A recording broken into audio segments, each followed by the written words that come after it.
Welcome to Olive Board. Today we will discuss the top 20 news of RBI for the March month 2022. Basically we will discuss the RBI circulars, press release, जिस भी reason की वजह से RBI news में रहा है, we will cover everything. And it would be very important for your upcoming exams, that is for SBI, IBPS, RRB, RBI Grade B. So make sure that you listen it very carefully. So let's jump on to the news number 1, which says that RBI ने अभी सर्जेरो दादा नायक शिराला सहकारी bank का licence cancel करा है. आपको इसमें दोनों चीज़ें याद रखनी है, बैंक का नाम भी और ये कहाँ बेस्ड है. It is in Sangli, Maharashtra. Sangli is very important, so remember the district as well. RBI को कौन ये पावर देता है कि वह बैंक के लाइसेंस को कैंसिल कर सकता है? It is through banking regulation act 1949. और जब ये बैंक का लिक्विडेशन होगा, इसमें जिन भी लोगों के पैसे होंगे, 5 lakh is the amount which is insured by DICGC, Deposit Insurance Credit Guarantee Corporation, according to the DICGC Act 1961. Okay, news number 2 says that RBI ने अभी $5 billion का ₹डॉलर स्वैप अग्रीमेंट करा है in order to maintain its liquidity initiative. अब ये $dollar swap initiative क्या होता है? Let's say we take an example. ये बैंक का इकोसिस्टम है और ये आरबीआई है. Let's imagine that there is a bank ecosystem and there is RBI. RBI का काम होता है कि वह बैंक के इकोसिस्टम में पैसे को कंट्रोल करे. अगर बैंक के इकोसिस्टम में पैसे ज़्यादा हो जाएंगे तो जनता के पास पैसा ज़्यादा पहुंचेगा, क्योंकि जनता बैंक से लोन लेती है. तो लोगों के पास जब पैसा ज़्यादा होगा तो वह खर्चा ज़्यादा करेगी तो डिमांड बढ़ेगी गुड्स एंड सर्विसेज की डिमांड बढ़ेगी तो इन्फ्लेशन होगा. तो एक तरीका ये भी होता है कि आरबीआई इस सिस्टम में डॉलर को पुश कर दे. इफ वो डॉलर को पुश करता है तो आरबीआई को बदले में पैसा मिल जाएगा, जिससे कि रुपी जो है वो सिस्टम से फ्लश आउट होगा. And vice versa is also true. If RBI system से यूएसडी ले लेता है तो बदले में वो सिस्टम को रुपी दे देता है. आरबीआई ने सिस्टम से यूएसडी लिया and it will give back the rupee to the system. इससे कि क्या होगा, rupee will be infused in the system. So this is called as the dollar rupee swap auction. The same is also true in case of open market operation. It's just that in open market operation, RBI does it with the government securities. In open market operation, when RBI buys the government securities, तो वह बदले में system में पैसा डाल देगा और जिससे कि सिस्टम में पैसा बढ़ेगा. And when RBI sells the government securities, तो वह सिस्टम से एक्सेस पैसे को फ्लश आउट कर देगा. This is called as the open market operation. So let's move on to the news number 3, which says that RBI ने अभी micro finance institutions को ये फ्रीडम दिया है कि वह इंटरेस्ट रेट बोरोवर से अपने अकॉर्डिंग चार्ज कर सकते हैं. But RBI will keep an I on these micro finance institution that they do not practice this asuri. Asuri means क्या होता है? It is a practice in which a lot of high rates of interest is charged from the borrowers. तो RBI ensure करेगा कि वह interest rates जो हों वो वह बहुत ज़्यादा ना हो. Now according to RBI, what is a micro finance loan? Micro finance वो लोन होता है जब हम लोन किसी व्यक्ति या फिर किसी ऐसे इंसान को जो घर बनाना चाहता है उसको देते हैं जिसकी सालाना इनकम 3 लाख से कम होती है. उसको हम बोलते हैं micro finance loan. Now what is the meaning of this 50%? इस 50% का ये मीनिंग है कि जब आप लोन देते हो तो जो आपकी ईएमआई बनती है वो ईएमआई आपकी इनकम का 50% से ऊपर नहीं होनी चाहिए. This is the basic meaning of this 50%. Okay, so let's move ahead. Now we move to news number 4. Reserve bank innovation hub which is a subsidiary of RBI only, उन्होंने IIT Madras के साथ collaborate कर एक ecosystem बनाने का फैसला करा है, जिससे कि वो फिनटेक स्टार्टअप्स को हम कैसे इंडिया में एक्सपैंड कर सकते हैं, कैसे उनकी हम बढ़ोतरी कर सकते हैं. They will collaborate in this field. Okay, RBI ने अभी दो चीज़ें लॉन्च करी है. One is the UPI 123 pay and second is the digi साथी. फर्स्ट ऑफ ऑल यूपीआई 123 पे क्या है? इसका सबसे अच्छा एडवांटेज ये है कि ये जो फैसिलिटी है it will be on the feature phones. आज भी हमारे देश में बहुत सी जनता ऐसी है which can not afford smartphones. So in order to take them into the digital sphere RBI has launched this. इसके अंदर इसका नाम 123 इसलिए रखा गया है क्योंकि इसके अंदर 3 स्टेप होंगे. First is the call, choose and पे.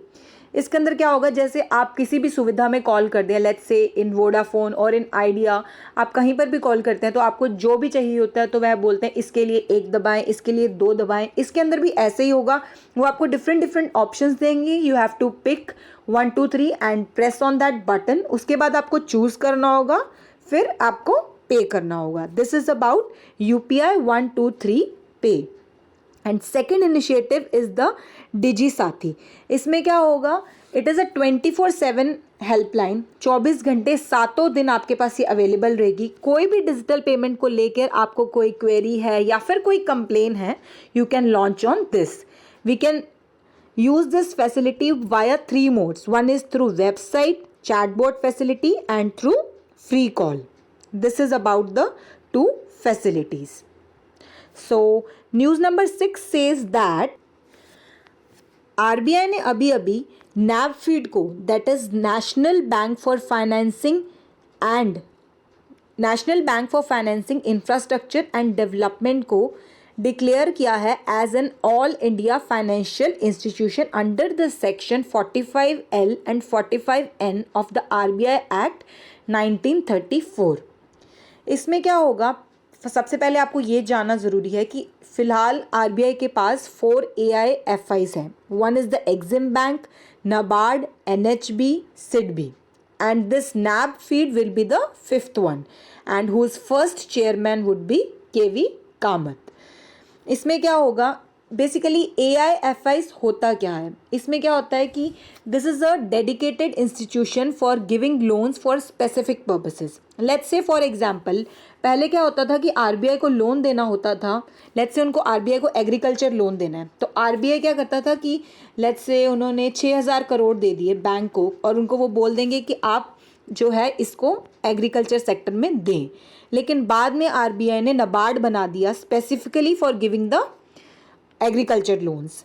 सो ये जो इंस्टीट्यूशंस हैं ये स्पेसिफिकली डिज़ाइन किसी स्पेसिफिक पर्पस के लिए होते हैं. जैसे कि एग्जिम बैंक जो है वो दूसरे कंट्रीज़ को लोन देता है, नाबार्ड जो है वो एग्रीकल्चर के लिए देता है, NHB जो है आपको घर बनाना है उसके लिए लोन देता है, SIDBI जो है वो MSMEs के लिए देता है, और ये जो नैब फीड आया that would be the 5th one, ये आपको किसके लिए लोन देगा? बेसिकली इंफ्रास्ट्रक्चर प्रोजेक्ट्स के लिए. This is about this.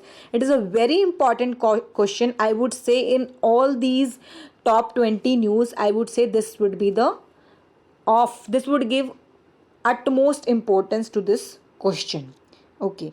Now we move to news number 7. RBI ने अभी people's cooperative bank limited which is based in Kanpur Uttar Pradesh, उसका लाइसेंस कैंसिल कर दिया है.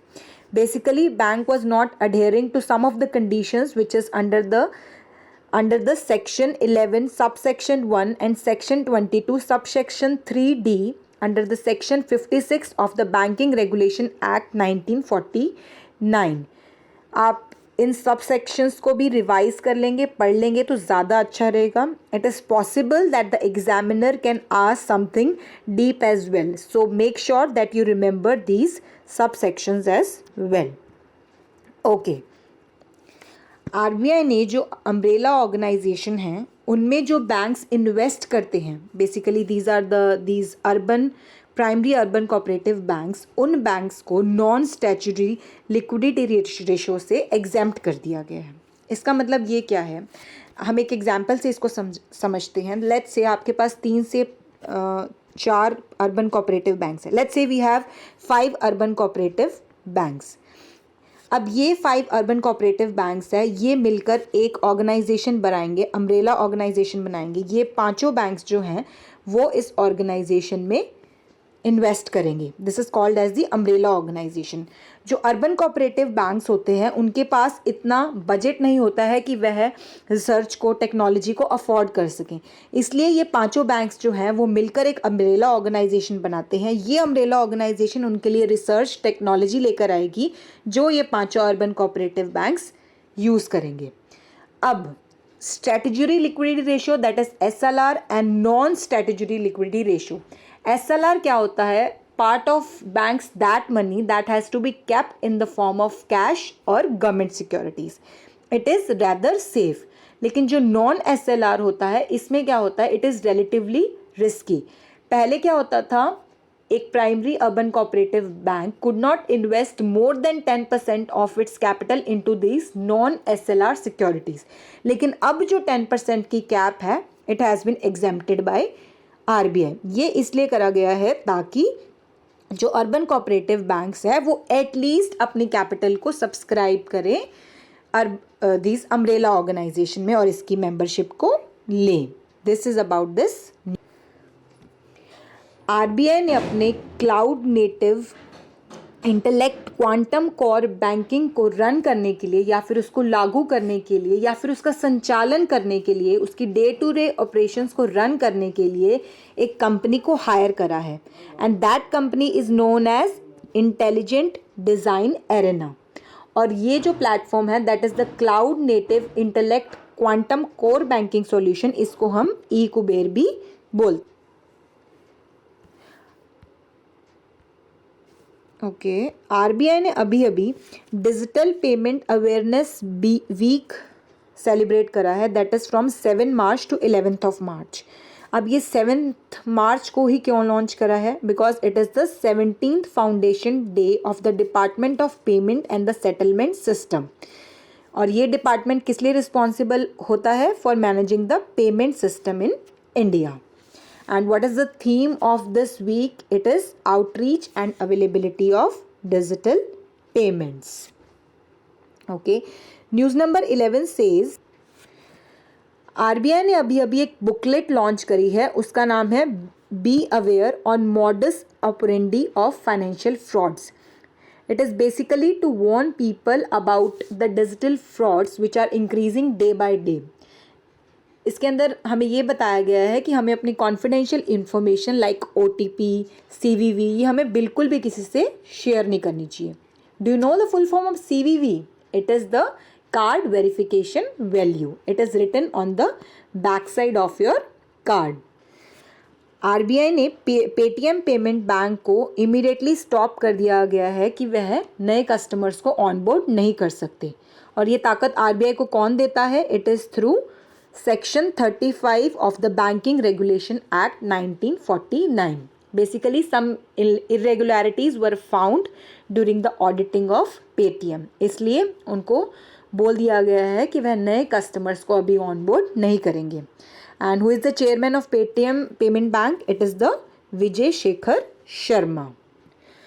RBI के governor that is mister Shaktikanta Das, उन्होंने अभी एक learning and development centre launch करा है of the Bharatiya reserve bank note Mudran private limited which is in Mysore Karnataka. और ये LDC किसके द्वारा एस्टेब्लिश किया गया है? It is through security printing and minting corporation of India and also through bank note paper mill India private limited. उन्होंने एक ink manufacturing unit भी स्थापित करा है named as Varnika. It is in Mysore only. Okay. जो लाइफ क्विक है वह first PPI बन गया है जिसने RBI की PPI इंटर ऑपरेबिलिटी गाइडलाइंस को फॉलो किया है. अब ये इंटर ऑपरेबिलिटी क्या होता है? इसमें क्या होता है, जब आप जो पैसे हैं वो पेटीएम टू पेटीएम आप ट्रांसफ़र कर सकते हैं, लेकिन अगर आप अपने पेटीएम वॉलेट से फ़ोनपे पे भेजना चाहें तो आप ऐसा नहीं कर सकते हैं. बट ये RBI के गाइडलाइंस में स्थित है कि हमें इंटर ऑपरेबिलिटी अपने प्लेटफॉर्म्स में लेके आनी है. तो live quick is this first one that has done this. अब इसमें क्या होता है, अब आप पेटीएम से फ़ोनपे पर भी अपना पेमेंट जो है वो ट्रांसफ़र कर सकते हैं. This is about the live quick. और आरबीआई ने पीपीएस की लिमिट भी 1 लाख से बढ़ाकर 2 लाख कर दी है. और अगर आपके पास फुल केवाईसी है तो आप उसमें से कैश भी विड्रॉ कर सकते हैं. आरबीआई ने अभी एक फ्रेमवर्क तैयार करा है for the geo tagging of the payment systems. It is under the section 10 subsection 2 of the payment and the settlement act 2007. अब ये जियो टैगिंग क्या होती है? लेट्स से फॉर एग्जांपल आप किसी रेस्टोरेंट में जाते हैं, आप वहाँ पर खाना खाते हैं और आप फ़ोटो अपलोड करते हैं इंस्टाग्राम या फेसबुक पर, तो आप क्या करते हैं, अपनी फ़ोटो को जियो टैग कर देते हैं, मतलब वहाँ पर उसकी लोकेशन भी लिखी आ जाती है. अब क्या होगा, जो हमारे सिस्टम्स हैं, that is these payment touch points, इनको भी हम जियो टैग कर देंगे. इससे क्या होगा, डिजिटल पेमेंट को और भी बढ़ोतरी मिलेगी, हमारे अंदर और ज़्यादा डिजिटलाइजेशन आएगी. This is how it is done. Central government ने Shri Sanjay Malhotra, who is a secretary in the department of financial services, उसको as a director on the central board of reserve bank के अपॉइंटमेंट किया है. दैट इज संजय मल्होत्रा जी को as a director on the central board of RBI has been appointed. And this Ministry of Finance has 6 departments, and Department of Finance is one of the departments of this ministry. Ways and Means Advance for the Government of India for the first half of the financial year 22-23, that is from April 2022 to September 2022, would be 1,50,000 crore. अब ये veg and means advances क्या होता है? Veg and means advances ये होता है कि RBI एक फैसिलिटी देती है सेंट्रल गवर्नमेंट को और स्टेट गवर्नमेंट को भी, अगर उनको लोन चाहिए या फिर कुछ एडवांस में मनी चाहिए तो वो यहाँ से ले सकती हैं. अब आरबीआई ऐसा क्यों देता है? In order to tide over the unwanted mismatches which take place in the cash flows of receipts and the payments. Let's say एक तरफ सरकार जो है वो खर्चा कर रही है, इंफ्रास्ट्रक्चर बना रही है, बड़ी बड़ी इमारतें बना रही है, लेकिन दूसरी तरफ से सरकार को जहाँ से पैसा आना था, लेट्स से थ्रू टैक्स और थ्रू टोल्स, वो अभी आ नहीं रहा है या आने में टाइम लग रहा है. तो इस मिसमैच को कवर करने के लिए आरबीआई जो है सेंट्रल गवर्नमेंट या फिर स्टेट गवर्नमेंट को लोन्स देती है. अब जस्ट बिकॉज पैसा हमें आ नहीं रहा है दूसरी साइड से या फिर लेट आ रहा है, डजेंट मीन कि सरकार ठहर जाए खर्चा करने के लिए. Of course we are a developing country, तो खर्चा तो हमें करना ही है. इसलिए इस मिसमैच को रोकने के लिए आरबीआई जो है बैंक्स को लोन देती है. This is called as the WMA, that is the ways and means advances. And RBI will trigger the fresh a flotation of the market loans. कब? when government will utilize 75% of this WMA limit. Okay. RBI ने अभी extend कर दिया है the interest equalisation scheme for the pre and the post rupee credit for MSME exporters till March 2024. Remember this date, this is March 2024. इसके अंदर क्या होता है, MSME जो एक्सपोर्ट करते हैं, जब ये एक्सपोर्ट करते हैं तो प्री एंड पोस्ट शिपमेंट, यानी सामान को जब लादना होता है फैक्ट्री में से, फिर उसको शिप पर लोड करना होता है, फिर जो दूसरे देश में जाकर वहाँ से उसको उतारना होता है, इसके लिए जो MSMEs लोन देते हैं उस लोन पर उन्हें इंटरेस्ट मिलेगी, सब्सिडी मिलेगी. कब तक? Till March 2024. Okay, so let's move to the last news which says that RBI ने अभी अपने सारे रिस्ट्रिक्शंस HDFC से हटा लिए हैं जो उन्होंने लगाए थे. That is they will not source any new credit cards. It is all have been lifted and these restrictions barred HDFC from launching any of the activities planned under the Digital 2.2 program. So this is about these top 20 news of RBI. I hope you like it. Thank you very much. Please like, subscribe and do comment if you like the video. Thank you so much for the video.